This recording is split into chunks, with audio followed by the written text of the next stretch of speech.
고요한 저녁 공기가 서울의 고급 주거 지역을 감싸고 있었다. 한서연의 아파트는 그 평온함의 중심에 있는 듯했다. 집안은 먼지 한 톨 없이 정갈했고 모든 물건은 마치 처음부터 그 자리에 있었던 것처럼 완벽한 질서 속에서 빛나고 있었다. 서연은 주방에서 저녁 식사를 준비하고 있었다. 그녀의 손에서 움직이는 칼은 일정한 리듬으로 도마를 두드렸고 채소들은 마치 자로 잰 듯 정확한 크기로 잘려나갔다. 그 모습은 단순한 요리를 넘어선 고도의 집중력이 빚어내는 하나의 예술과도 같았다.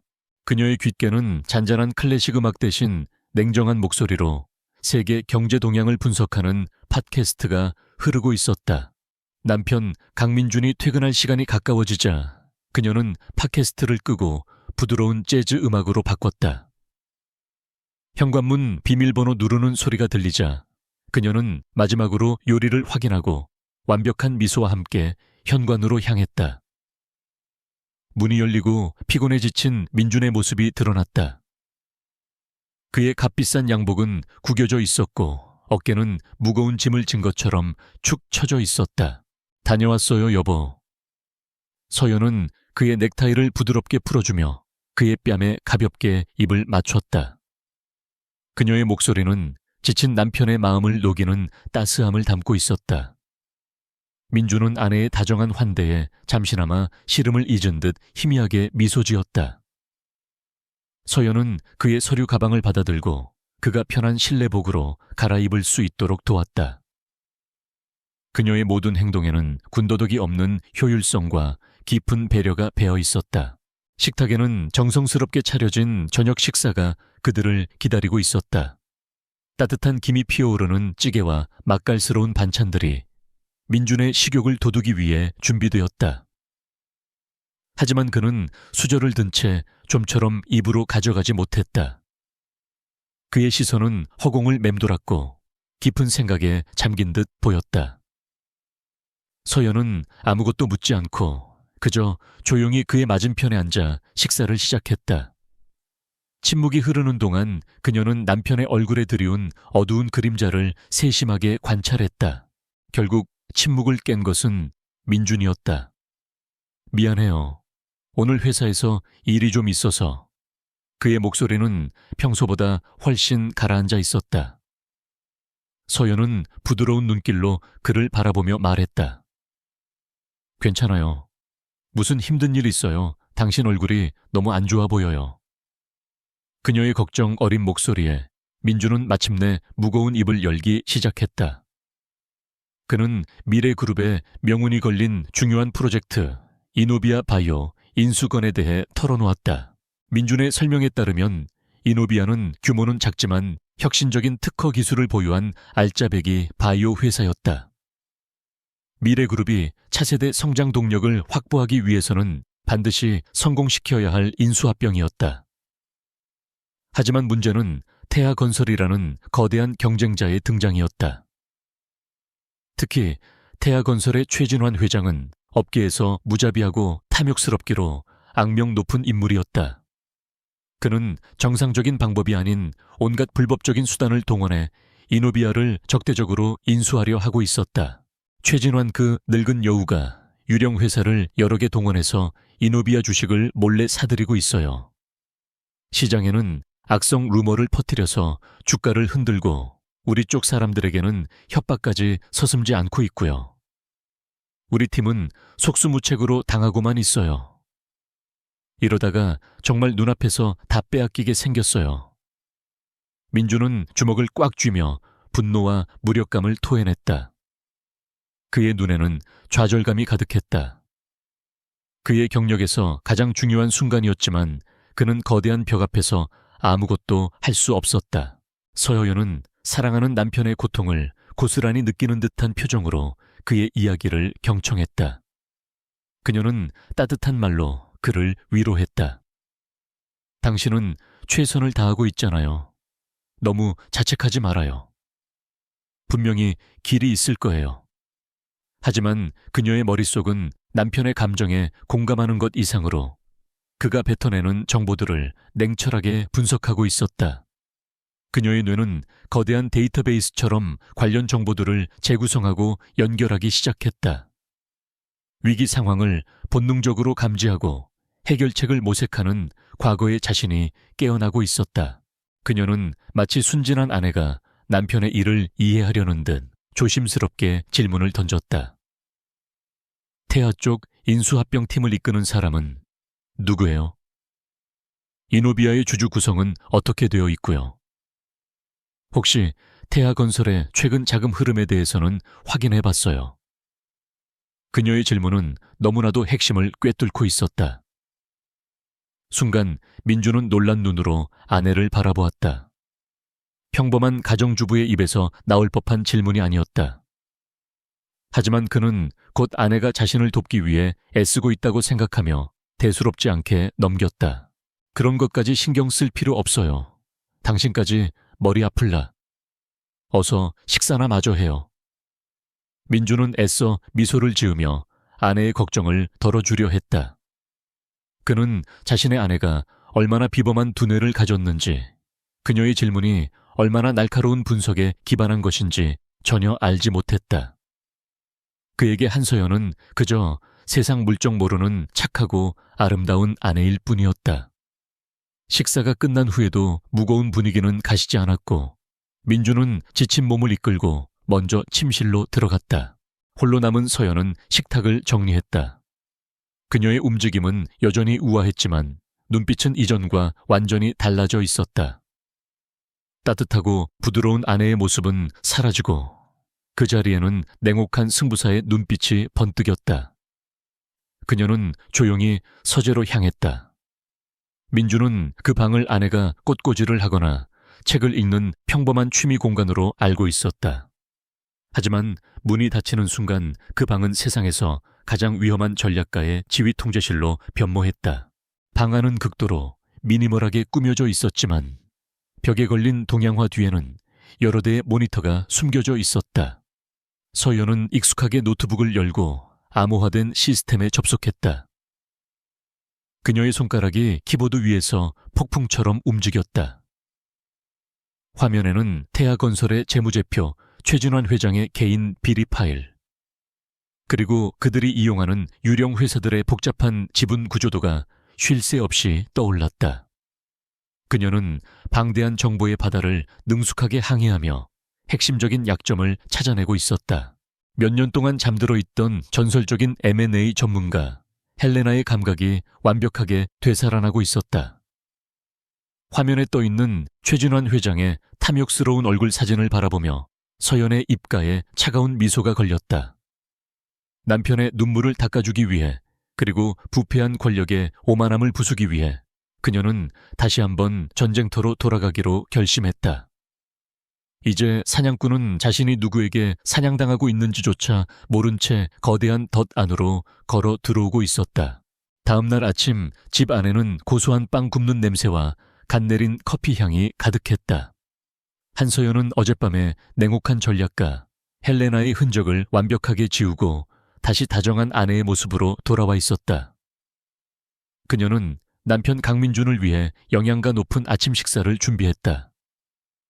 식탁에 앉은 민준의 얼굴은 여전히 수심이 가득했지만 아내의 정성 앞에서는 애써 미소를 지어 보였다. 그는 어젯밤 아내에게 너무 많은 걱정을 안겨준 것 같아 미안한 마음이 들었다. 이것 좀 먹어봐요. 당신이 좋아하는 전복죽이에요. 기운 내야죠. 서연은 그의 그릇에 따뜻한 죽을 덜어주며 격려했다. 그녀의 따스한 손길에 민주는 잠시나마 위안을 얻었다. 그는 서둘러 식사를 마치고 출근 준비를 했다. 현관 앞에서 그는 아내의 이마에 가볍게 입을 맞추며 말했다. 걱정 끼쳐서 미안해요.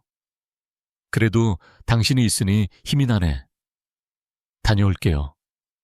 그는 자신의 집안에서 이미 거대한 폭풍이 준비되고 있다는 사실을 꿈에도 모른 채 현관문을 나섰다. 민준이 떠나자마자 집안의 공기는 순식간에 바뀌었다. 서연의 얼굴에서 부드러운 미소가 사라지고 날카로운 긴장감이 그 자리를 채웠다. 그녀는 주방을 정리하던 손길을 멈추고 서랍 깊숙한 곳에 숨겨두었던 소형 보안폰을 꺼내 들었다. 그리고 단 하나의 번호를 눌렀다. 신호음이 2번 울리기도 전에 상대방이 전화를 받았다. 서연은 낮은 목소리로 말했다. 윤 기사님 접니다. 다시 시작해야겠습니다. 그 한마디는 잠들어 있던 거대한 조직을 깨우는 신호탄이었다. 1시간 뒤 서연은 평범한 주부처럼 우아한 외출복 차림으로 집을 나섰다. 그녀가 향한 곳은 강남의 한 고급 백화점이었다. 약속 장소는 번잡한 사람들 속에서 오히려 눈에 띄지 않는 최적의 장소였다. 백화점 최상층에 위치한 한적한 카페의 창가 자리에 앉자 잠시 후 평범한 중년 남성의 모습을 한 윤 기사가 그녀의 맞은편에 조용히 앉았다. 그는 부유한 사모님들을 상대하는 프리랜서 운전기사로 위장하고 있었지만 그의 눈빛에는 깊은 충성심과 비범한 지성이 깃들어 있었다. 오랜만입니다, 대표님. 윤 기사는 허리를 숙여 정중하게 인사했다. 그의 목소리는 주변의 소음에 섞여 다른 사람에게는 들리지 않을 정도로 낮았다. 서연은 고개를 저으며 말했다. 이제 그렇게 부르지 마세요. 그냥 한 여사라고 불러요. 그녀는 주변을 경계하며 찻잔을 들어 한 모금 마셨다. 윤 기사는 말없이 테이블 밑으로 작은 쇼핑백을 건넸다. 그 안에는 최신형 암호화 통신 장비와 휴면 상태에 있던 여러 개의 차명 계좌 접속 코드가 들어있었다. 서연은 마치 쇼핑한 물건에 대해 이야기하는 것처럼 자연스러운 태도를 유지하며 빠르고 정확한 지시를 내리기 시작했다. 태하건설 인수합병 팀장 박성준. 그자의 모든 것을 파악해 주세요. 사생활 재산 관계 약점까지 전부. 그리고 최진환 회장의 최근 동선과 모든 사적인 만남을 감시해야 합니다. 특히 정치권이나 금융감독원 쪽 인사와 접촉하는지 예의주시하세요. 그녀의 목소리는 부드러웠지만 그 안에 담긴 내용은 얼음처럼 차가웠다. 윤 기사는 메모 하나 하지 않고 그녀의 모든 지시를 머릿속에 새겼다. 그의 눈은 한치의 흔들림도 없이 그녀를 향해 있었다. 서연은 이어서 말했다. 가장 중요한 건 태하의 자금 흐름입니다. 최진환이 비자금을 조성하고 이노비아 주식을 매입하는 데 사용하는 해외 페이퍼 컴퍼니가 있을 겁니다. 그 실체를 반드시 밝혀내야 해요. 자금줄을 끊지 못하면 이길 수 없어요. 그녀는 잠시 말을 멈추고 창밖을 바라보았다. 평화로운 도시의 풍경 아래에서 보이지 않는 전쟁이 시작되고 있었다. 그날 이후 서연의 이중 생활은 더욱 완벽하고 치밀해졌다. 낮에는 교양 강좌를 듣거나 동네 주부들과 브런치를 즐기며 평범한 일상을 보냈다. 그녀는 완벽한 아내이자 이웃의 역할을 수행하며 자신의 정체를 철저히 숨겼다. 하지만 밤이 되면 그녀는 서재에 숨겨진 지휘 통제실에서 헬레나로 변신했다. 홍콩, 런던, 뉴욕에 흩어져 있는 옛 동료들과 보안 화상 통화를 하며 정보를 수집하고 전략을 지시했다. 그녀의 손끝에서 수십억 달러의 자금이 움직이고 거대한 정보망이 촘촘하게 짜여나갔다. 그녀는 밀가루 반죽을 치대면서 스위스 은행의 비밀 계좌를 추적했고 아름다운 꽃꽂이를 하면서 태하건설의 법률 자문, 로펌 내부 정보를 빼냈다. 민준이 좋아하는 반찬을 만들면서도 그녀의 머릿속에서는 복잡한 금융 데이터와 기업 지배 구조 분석이 쉴 틈 없이 이루어졌다. 이러한 극단적인 이중 생활은 보통 사람이라면 정신적으로 감당할 수 없는 일이었지만 서연은 오히려 그 속에서 날카로운 평정심을 유지했다. 그녀에게 이것은 과거에 수없이 반복했던 익숙한 과정일 뿐이었다. 윤 기사와 그녀의 정보원들로부터 실시간으로 정보가 흘러 들어오기 시작했다. 최진환 회장이 한 국회의원에게 거액의 뇌물을 건네는 장면이 담긴 사진 태하건설의 회계장부 조작을 증명하는 내부 문서, 그리고 이노비아의 한 연구원을 매수하여 핵심 기술을 빼내려 한 정황까지. 정보들은 최진환이 단순히 공격적인 경영인이 아니라 법과 윤리를 무시하는 범죄자라는 사실을 명백히 보여주고 있었다. 그는 자신의 제국을 지키기 위해서라면 어떤 짓이든 할 수 있는 인물이었다. 수많은 정보의 조각들을 맞춰가던 서연의 눈에 마침내 결정적인 약점이 포착되었다.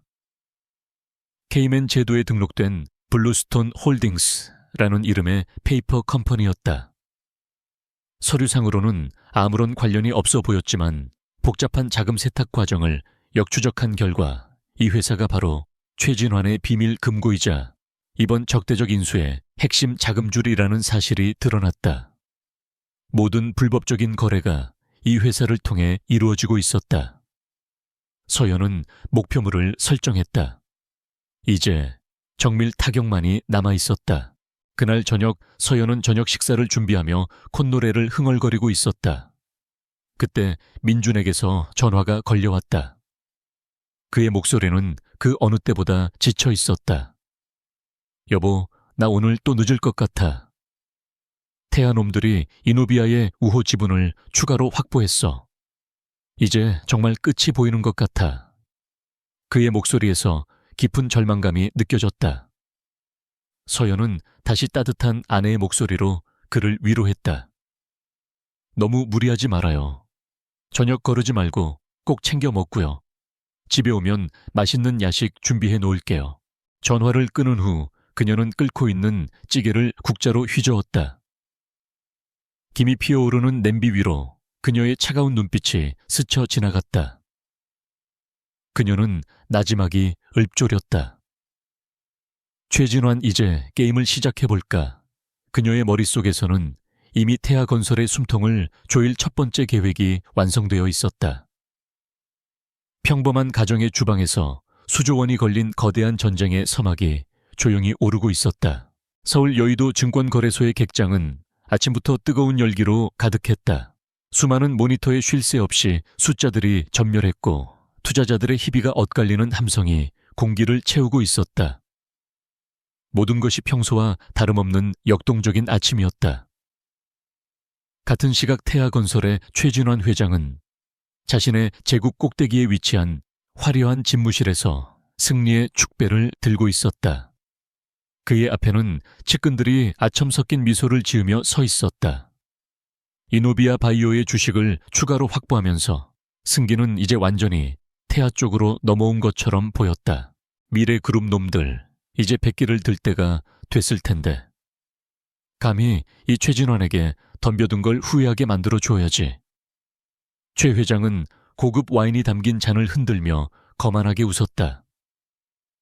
그의 눈에는 탐욕과 오만함이 번뜩였다.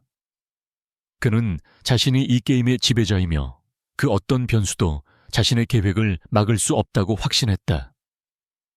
그러나 그는 알지 못했다. 보이지 않는 곳에서 그의 제국을 향한 첫 번째 균열이 조용히 시작되고 있었다는 사실을. 고요한 서재 안에서 한서연의 손가락이 키보드 위를 가볍게 스쳤다.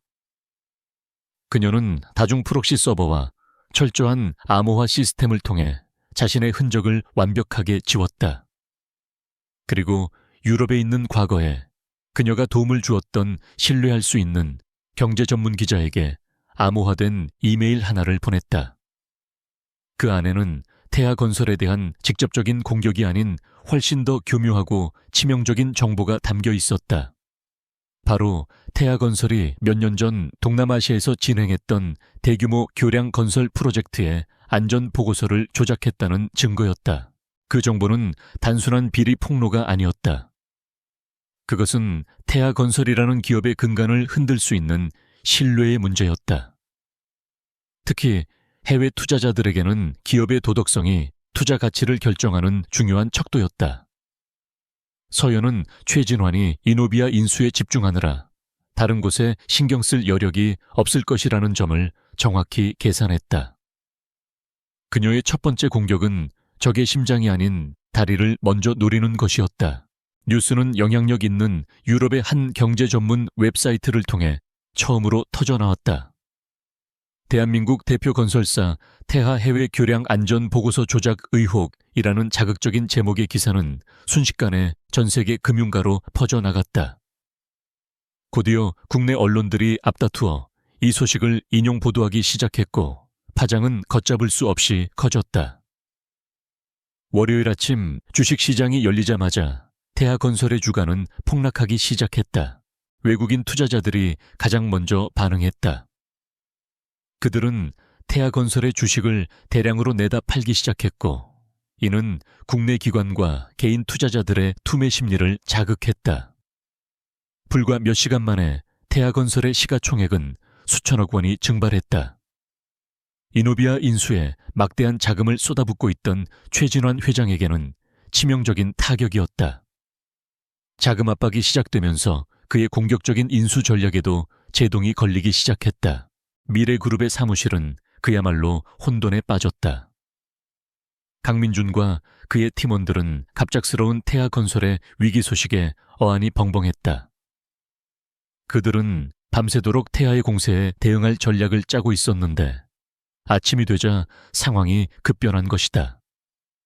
모두가 의아해하면서도 한편으로는 안도의 한숨을 내쉬었다. 거대한 벽처럼 느껴졌던 적이 스스로 비틀거리는 모습은 그들에게 절실했던 희망의 불씨를 안겨주었다. 민주는 이것이 하늘이 준 기회라고 생각했다. 팀장님, 이게 어떻게 된 일일까요? 갑자기 이런 악재가 터지다니. 한 팀원이 흥분된 목소리로 물었다. 민주는 고개를 저으며 말했다.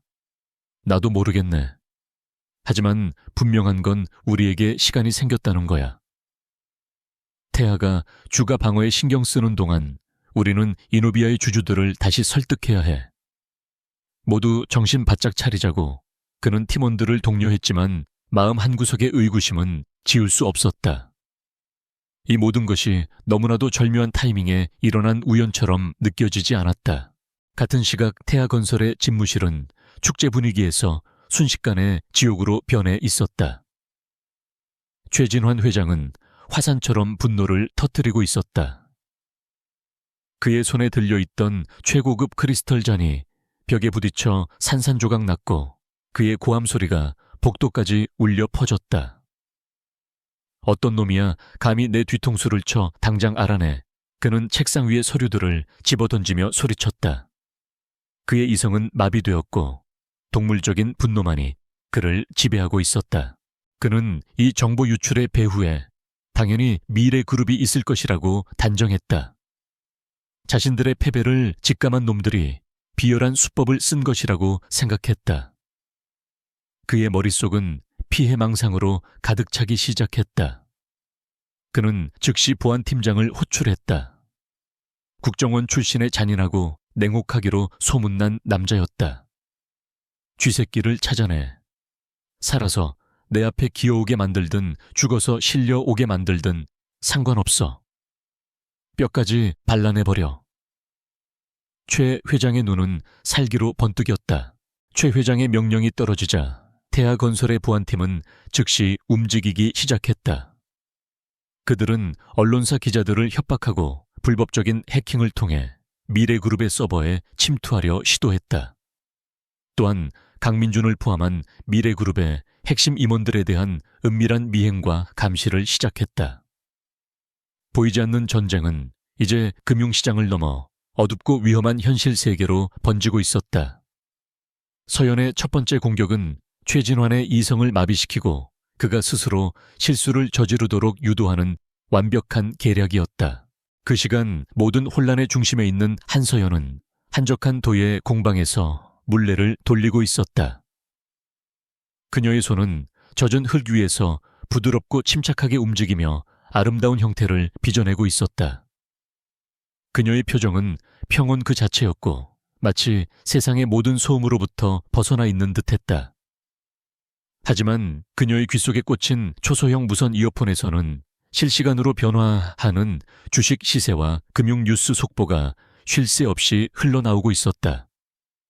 그녀는 모든 상황을 완벽하게 통제하고 있었다. 저녁이 되어 최진환 회장은 보안팀장으로부터 첫 번째 보고를 받았다. 그들은 정보 유출의 근원지를 추적했지만 실패했다는 내용이었다. 정보는 수십 개의 해외 서버를 거치며 여러 번 세탁되었고 최초 발신지를 찾는 것은 사실상 불가능했다. 마치 유령이 저지른 일 같았다. 미래그룹을 해킹하려는 시도 역시 그들의 예상보다 훨씬 강력한 보안 시스템에 막혀 별다른 성과를 거두지 못했다. 최진화는 답답함의 주먹으로 책상을 내리쳤다. 그는 처음으로 미지의 적에 대한 불안감을 느꼈다. 한편 서연은 공방에서 자신이 직접 만든 백자 화병을 조심스럽게 들고 집으로 돌아왔다. 티 없이 맑고 단아한 곡선을 가진 화병은 마치 그녀 자신을 닮아 있었다. 그녀는 화병에 물을 채우고 아침에 사온 프리지어 몇 송이를 꽂았다. 향긋한 꽃내음이 거실에 퍼져나갔다. 그때 그녀의 입가에 희미하고 만족스러운 미소가 떠올랐다. 거대한 제국에 첫 번째 균열이 생겨났다. 이제 그 틈을 비집고 들어갈 두 번째 수를 둘 차례였다.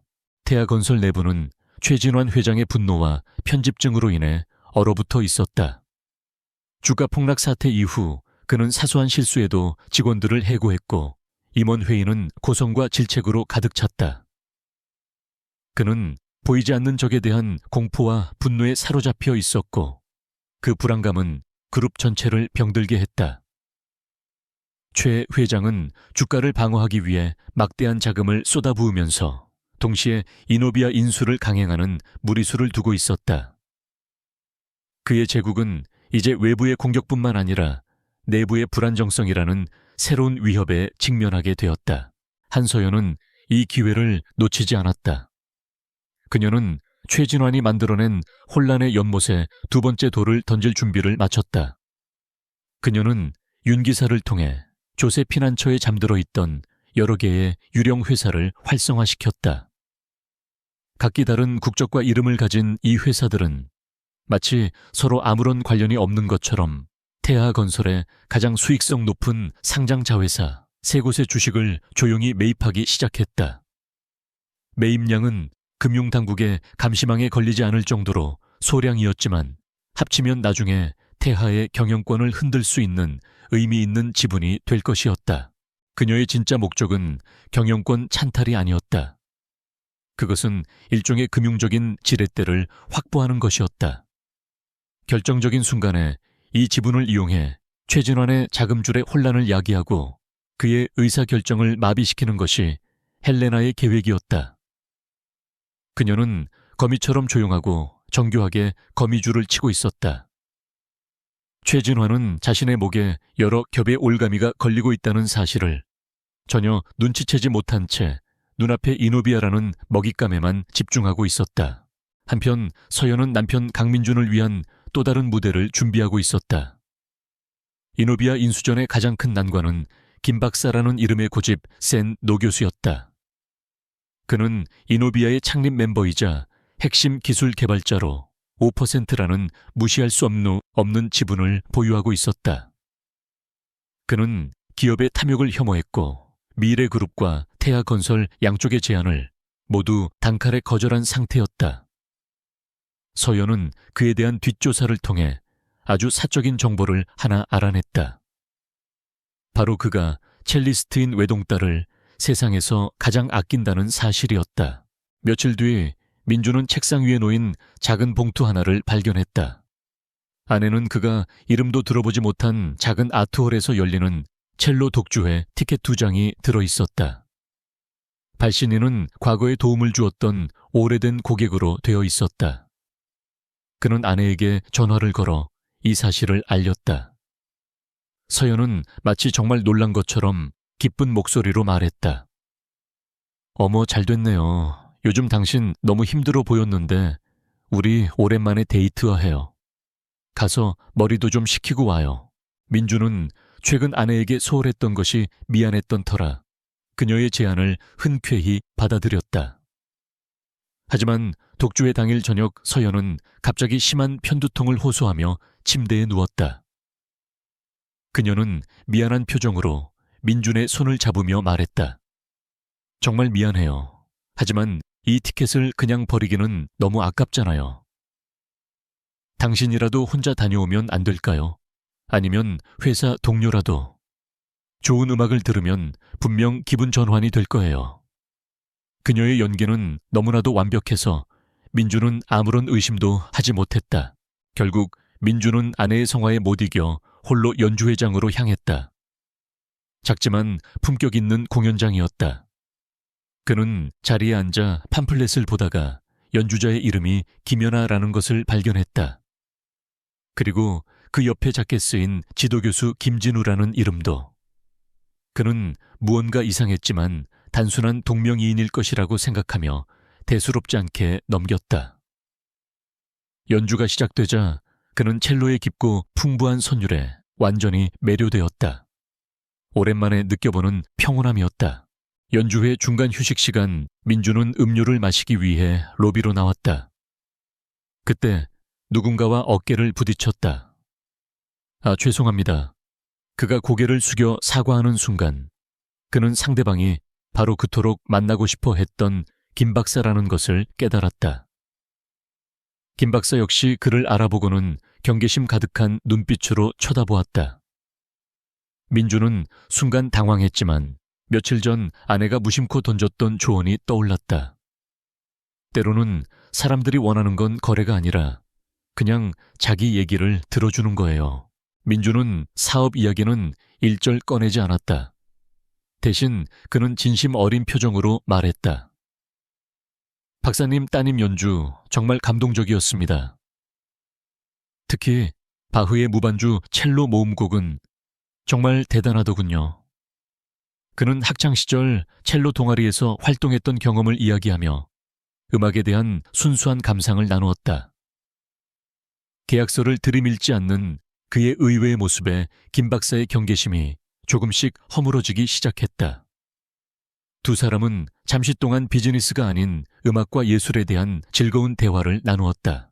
대화가 무르익을 무렵 민주는 또다시 서연이 며칠 전 신문을 보며 혼잣말처럼 했던 말을 떠올렸다. 안전보고서나 조작하는 회사가 과학연구의 진실성을 소중히 여길 리가 없지. 그는 마치 방금 생각난 것처럼 무심하게 말했다. 그런데 박사님 한 가지 궁금한 게 있습니다. 태아건설 같은 기업이 박사님의 순수한 연구 성과를 제대로 이해하고 존중해 줄 수 있을까요? 사람의 생명이 달린 교량 안전도 무시하는 곳인데요. 그의 말은 김 박사의 가슴에 비수처럼 꽂혔다. 과학자로서 연구의 진실성과 윤리를 가장 중요하게 생각하는 그에게 태아건설의 부도덕성은 용납할 수 없는 것이었다. 민준의 질문은 그의 마음속에 있던 막연한 불안감을 확신으로 바꾸어 놓았다. 그는 아무 말 없이 민준을 바라보다가 조용히 고개를 끄덕였다. 그 눈빛은 이전과는 완전히 다른 의미를 담고 있었다. 다음 날 미래그룹 인수합병팀 전체가 발칵 뒤집혔다. 김 박사가 직접 강민준 팀장에게 전화를 걸어 대화를 나눠보고 싶다는 의사를 밝힌 것이다. 굳게 닫혀있던 문이 마침내 열린 순간이었다. 임원들은 민준의 전략적인 접근 방식에 감탄하며 칭찬을 아끼지 않았다. 그는 하루아침에 회사의 영웅으로 떠올랐다. 하지만 민준 자신은 어리둥절하기만 했다. 그는 자신의 성공이 아내의 조언과 우연한 행운 덕분이라고 생각했다. 그날 밤 민준은 흥분된 목소리로 아내에게 김 박사와의 만남부터 모든 이야기를 들려주었다. 그는 아내 덕분에 모든 일이 잘 풀렸다며 그녀를 끌어안고 고마워했다. 서연은 그의 품에 안겨 따뜻하고 자랑스러운 미소를 지으며 그의 등을 토닥였다. 거봐요, 다 잘 될 거라고 했잖아요. 그녀의 목소리는 한없이 부드러웠다.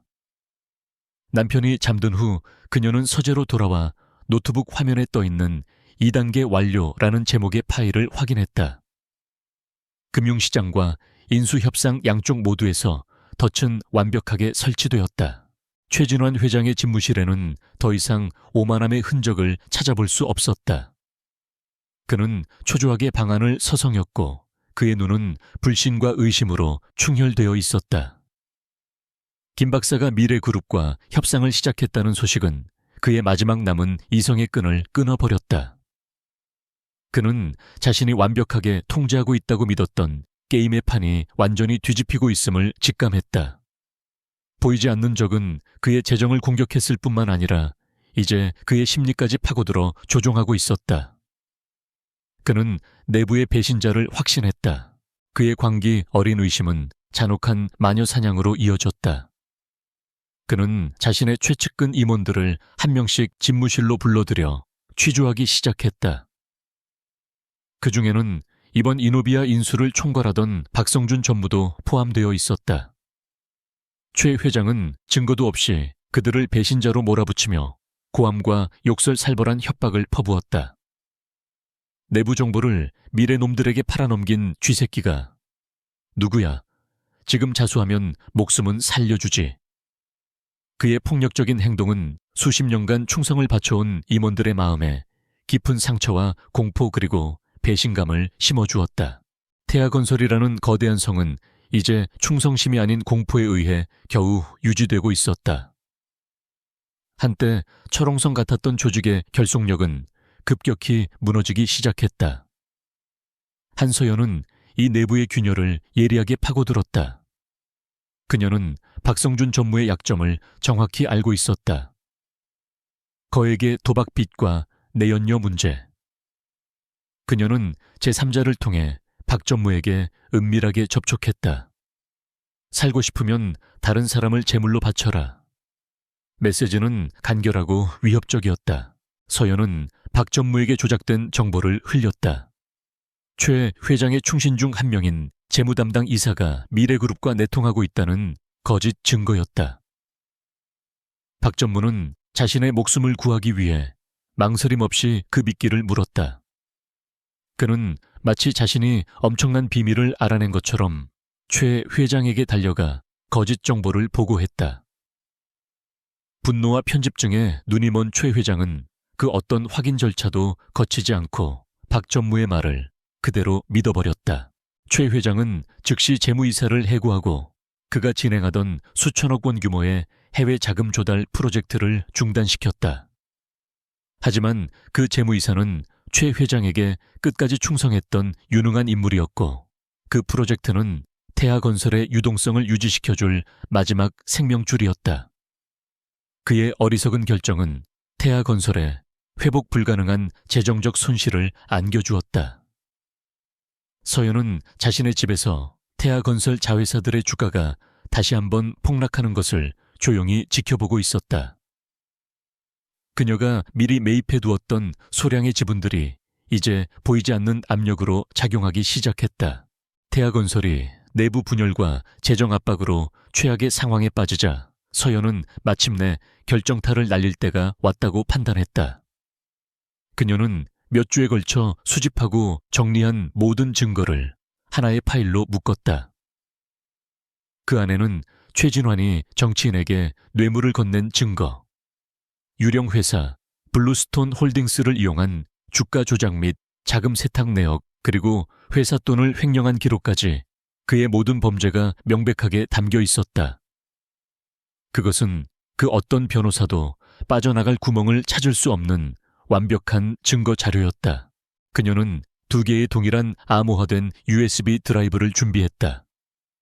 그리고 윤 기사를 통해 하나는 부패한 권력에 절대 타협하지 않기로 유명한 탐사 보도 전문 기자에게, 다른 하나는 기업 범죄를 전담하는 서울중앙지방검찰청에 이 특별수사팀에 익명으로 전달했다. 모든 전달 과정은 추적이 불가능하도록 철저하게 계획되었다. 이제 심판의 시간만이 남아 있었다. 폭풍은 예상보다 훨씬 더 거세게 몰아쳤다. 다음 날 아침 인터넷 언론을 통해 최진환의 비리를 폭로하는 심층 기사가 터져 나왔다. 기사는 구체적인 증거 자료와 함께 그의 범죄 행각을 낱낱이 파헤쳤고 대한민국 전체를 충격에 빠뜨렸다. 거의 동시에 검찰은 태아건설 본사에 대한 대대적인 압수수색을 시작하며 공식적인 수사 착수를 발표했다. 블루스톤 홀딩스와 관련된 모든 계좌는 즉시 동결되었다. 그 시각 최진환 회장은 자신의 성공을 과시하기 위해 열린 화려한 파티에 참석해 있었다. 그는 샴페인 잔을 들고 정적의 인사들과 웃고 떠들며 마지막 만찬을 즐기고 있었다. 바로 그때 그의 휴대전화가 미친 듯이 울리기 시작했다. 파티장 곳곳에 설치된 대형 TV 화면에는 일제히 자신의 얼굴이 범죄자라는 낙인과 함께 등장했다. 그의 세상이 한순간에 무너져 내리고 있었다. 어제까지 그에게 고개를 숙이던 정치인들은 그의 전화를 피했고 사업 파트너들은 관계를 끊겠다며 등을 돌렸다. 완벽한 고립. 한때 모든 것을 손에 쥔 왕이었던 그는 이제 성벽이 모두 먼지로 변해버린 폐허 위에 홀로 서 있었다. 사냥꾼은 마침내 자신이 사냥감이었다는 사실을 깨달았지만 이미 너무 늦어버렸다. 그의 목에 걸린 올가미는 돌이킬 수 없을 정도로 꽉 조여져 있었다. 그는 비틀거리며 파티장을 빠져나왔지만 그를 기다리는 것은 기자들의 플래시 세례와 차가운 검찰 수사관들의 얼굴뿐이었다. 그날 밤 서울 시내의 풍경은 극명하게 대조를 이루었다. 한쪽에서는 검찰 수사관들이 태하 건설 본사를 샅샅이 뒤지고 있었고 직원들은 공황 상태에 빠져 있었다. 절망에 빠진 최진화는 누구도 받지 않는 전화를 계속해서 걸고 있었다. 반면 서울의 다른 한쪽 한서연의 집은 평화롭기 그지없었다. 그녀는 우아한 손길로 난초에 물을 주며 그 싱그러운 잎을 닦아주고 있었다. 그녀의 얼굴에는 깊은 평온함이 깃들어 있었다. 이른 저녁 강민준이 기쁨에 찬 얼굴로 집에 돌아왔다. 태아건설이 완전히 무너지면서 이노비아 인수계약은 이제 미래그룹의 차지가 된 것이나 다름없었다. 그는 아내를 힘껏 껴안으며 말했다. 당신은 정말 나의 행운의 여신이야. 당신을 만나고부터 모든 일이 잘 풀리는 것 같아. 서연은 그의 품에 안겨 그저 부드럽게 미소 지었다. 모든 것이 그녀의 계획대로 움직이고 있었다. 이제 마지막 막을 내릴 시간이었다. 최진환 회장은 몰락했다. 하지만 그는 아직 패배를 인정하지 않았다. 검찰 수사로 인해 가택연금 상태에 놓인 그는 자신의 화려한 저택에 갇힌 신세가 되었다. 대부분의 자산은 동결되었지만 그에게는 아직 숨겨둔 비자금과 목숨을 바쳐 충성하는 몇몇 잔인한 부하들이 남아있었다. 이제 그의 목표는 회사를 구하는 것이 아니었다. 자신을 나락으로 떨어뜨린 정체불명의 유령을 찾아내 복수하는 것. 그것이 그의 마지막 남은 삶의 이유가 되었다. 그는 남은 모든 자원을 총동원해 자신을 무너뜨린 공격의 실체를 파고들었다. 그의 보안팀은 정보 유출 경로, 금융 공격의 패턴, 그리고 심리전의 방식을 분석했다. 분석 결과는 놀라웠다. 이것은 미래그룹 같은 거대 기업의 소행이 아니었다. 기업의 공격은 훨씬 더 투박하고 예측 가능한 흔적을 남기기 마련이다. 하지만 이번 공격은 마치 한 명의 비범한 천재가 오케스트라를 지휘하듯 정교하고 우아하며 치명적이었다.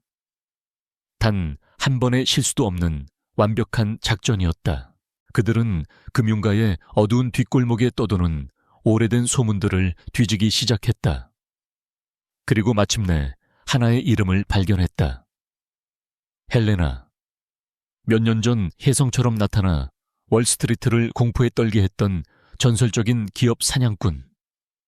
그녀는 단 한 번도 패배한 적이 없었으며 어느 날 갑자기 연기처럼 사라져버린 인물이었다. 최진화는 직감했다. 자신을 파멸시킨 유령의 이름이 바로 헬레나라는 것을. 그는 미친 듯이 웃기 시작했다. 이제 목표가 명확해졌다. 최진환이 복수의 칼날을 가는 동안 강민주는 자신의 경력에서 최고의 순간을 맞이하고 있었다. 그는 마침내 이노비아 바이오 인수 계약서에 최종 서명을 받아냈다. 미래그룹의 모든 스포트라이트가 그에게 쏟졌다. 계약 체결식에서 그는 자신감 넘치는 목소리로 소감을 발표했고 그룹 회장은 직접 그의 어깨를 두드리며 칭찬했다. 그는 세상의 정점에 서 있는 듯 듯한 기분을 만끽했다. 하지만 그의 마음 한구석에는 여전히 풀리지 않는 의문이 남아 있었다. 이 모든 믿을 수 없는 행운의 연속은 과연 어떻게 가능했던 것일까? 성공적인 계약 체결식 이후 민준의 팀은 몇 달 동안 사용했던 프로젝트룸을 정리하고 있었다. 그때 한 신입사원이 오래된 서류들이 담긴 상자를 그에게 건넸다. 민준은 무심코 상자를 뒤적이다가 낯선 보고서 하나를 발견했다. 그것은 몇 달 전 팀이 가장 힘들어하던 시기에 익명으로 이메일로 전송되었던 태아건설에 대한 경쟁력 분석 보고서였다. 당시에는 모두가 스팸 메일로 치부하고 무시했지만 지금 다시 보니 내용은 소름 끼칠 정도로 정확했다.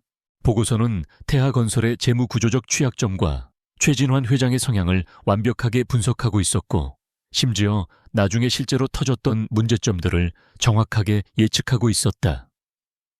민준의 심장이 차갑게 식기 시작했다. 그는 보고서 파일의 메타데이터를 확인했다. 대부분의 정보는 깨끗하게 삭제되어 있었지만 아주 작은 디지털 워터마크 하나가 남아 있었다. 그것은 희귀한 품종의 하얀 호접란 이미지였다. 그는 그저 독특한 서명이라고 생각하며 넘기려 했다. 하지만 그가 집에 돌아온 순간 그의 모든 생각은 멈춰버렸다. 거실 한가운데 아내가 도예 공방에서 만들어 온 바로 그 백자 화병의 보고서에서 봤던 것과 똑같은 희귀한 호접란이 우아하게 꽂혀 있었다. 순간 그의 머릿속에서 모든 조각들이 섬광처럼 맞춰지기 시작했다. 아내가 던졌던 예리한 질문들, 김 박사의 딸이 열었던 첼로 독주의 티켓, 그리고 행운이라고 믿었던 모든 절묘한 타이밍들. 그는 홀린 듯이 아내의 서재로 들어갔다. 그녀가 꽃꽂이를 하고 책을 읽는다던 그 평화로운 공간. 그는 미친 듯이 무언가를 찾기 시작했다. 그리고 마침내 책상 아래 숨겨진 공간에서 고성능 보안 노트북과 여러 개의 대포폰을 찾아냈다. 퍼즐의 마지막 조각이 맞춰졌다. 그가 사랑했던 다정하고 순수한 아내 한서연은 거대한 가면이었다. 그의 등 뒤에서 이 모든 전쟁을 지휘한 전설적인 전략가, 그가 바로 자신의 아내였다.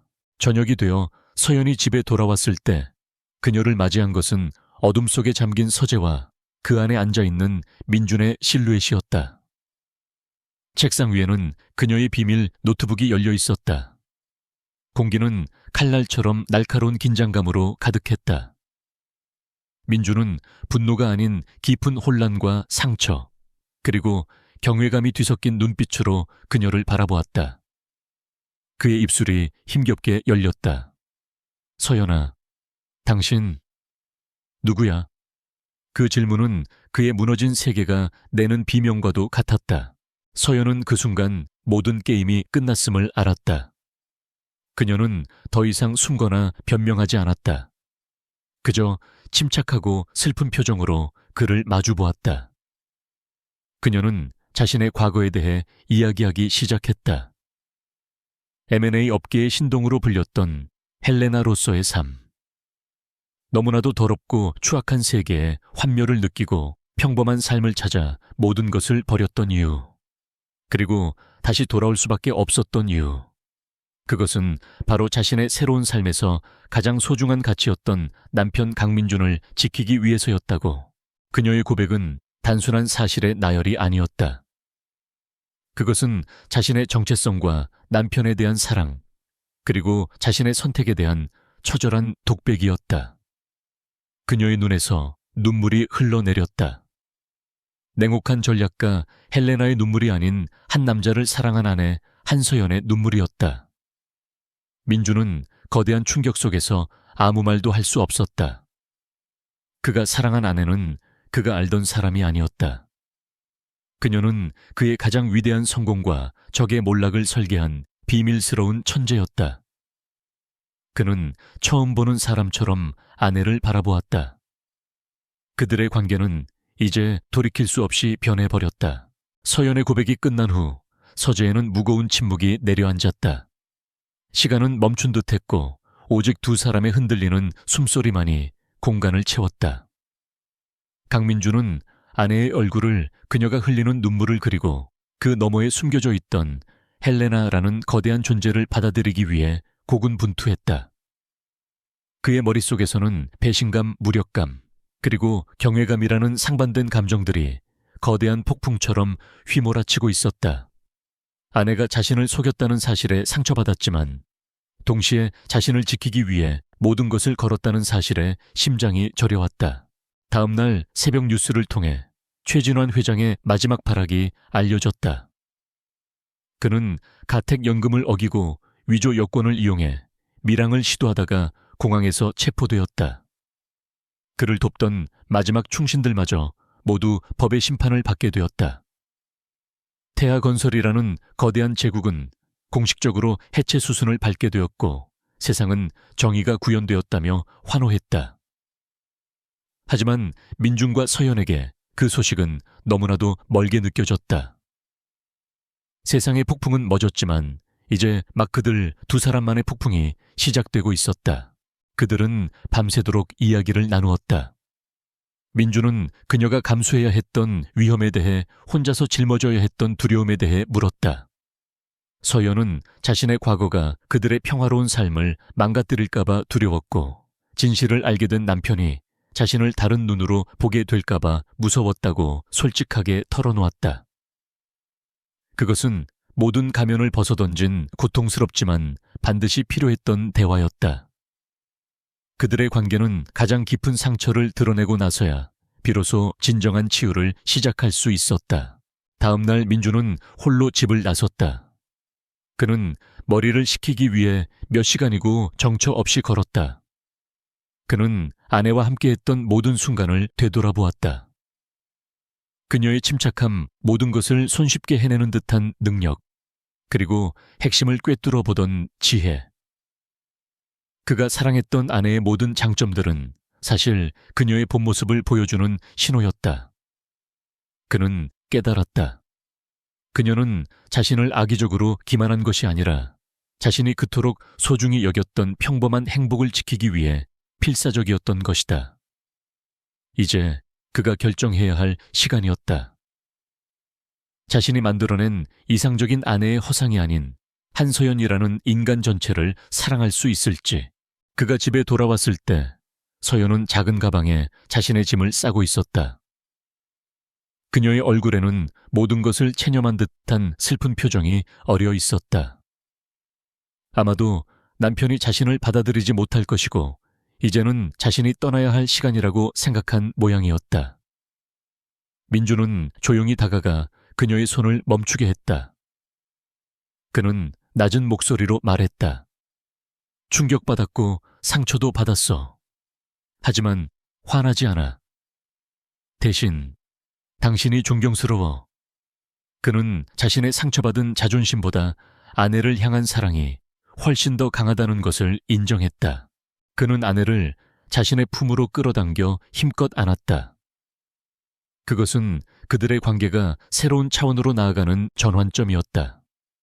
단순한 사랑을 넘어 서로를 완벽하게 이해하고 존중하는 동등한 파트너로서의 관계가 시작된 것이다. 서연은 그의 품에 안겨 참아왔던 울음을 터뜨렸다. 그 눈물은 지난 몇 년간의 두려움과 외로움을 씻어내는 정화의 눈물이었다. 몇 주가 흐르는 동안 그들의 관계는 새로운 균형을 찾아갔다. 민주는 더 이상 혼자서 모든 짐을 짊어지려 하지 않았다. 그는 중요한 업무에 대해 아내에게 조언을 구했고 그것은 남편이 아내에게 푸념을 늘어놓는 것이 아닌 한 명의 프로가 최고의 전략가에게 자문을 구하는 과정이었다. 서연의 옛 동료들에게서 다시 헬레나로 돌아와 달라는 연락이 빗발쳤다. 그들은 천문학적인 액수를 제시했지만 그녀는 모든 제안을 단호하게 거절했다. 서연은 민준에게 설명했다. 헬레나는 무자비한 세계에서 승리하기 위해 만들어진 인격이었지만 한서연으로서의 삶이야말로 자신이 진정으로 원했던 것이라고. 하지만 그녀는 더 이상 자신의 재능을 숨기지 않기로 결심했다. 그녀는 작은 컨설팅 회사를 차리겠다는 새로운 계획을 이야기했다. 더 이상 기업 사냥꾼이 아니라 이노비아처럼 잠재력 있는 작은 기업들이 태아 같은 포식자로부터 자신을 지킬 수 있도록 돕는 수호자가 되겠다고 말했다. 몇 달 후 강민주는 이노비아 인수를 기반으로 한 미래그룹의 신사업본부를 이끄는 유능한 임원이 되어 있었다. 그는 이전보다 훨씬 더 자신감 있고 지혜로워 보였다. 그리고 한서연은 우아하고 미니멀한 스타일의 새로운 사무실에 앉아 있었다. 윤 기사도 그녀의 곁을 지키고 있었다. 그들은 거대 기업의 부당한 공격을 받고 있는 한 젊은 스타트업의 서류를 검토하고 있었다. 그녀가 고개를 들었을 때 문 앞에 남편 민준이 미소를 지으며 서 있었다. 그의 손에는 아내를 위한 따뜻한 점심 도시락이 들려 있었다. 두 사람은 사무실 창가에 나란히 앉아 점심을 먹었다. 동등한 파트너로서 그리고 서로를 누구보다 깊이 사랑하는 부부로서 그들은 함께 미래를 마주할 준비가 되어 있었다. 평범한 가정주부라는 가면은 이제 사라졌다. 그 자리에는 진짜 한서연의 조용한 강인함과 따뜻한 지혜만이 남아 있었다. 폭풍이 지나간 후 그들의 삶에는 마침내 진정한 의미의 새로운 새벽이 밝아오고 있었다.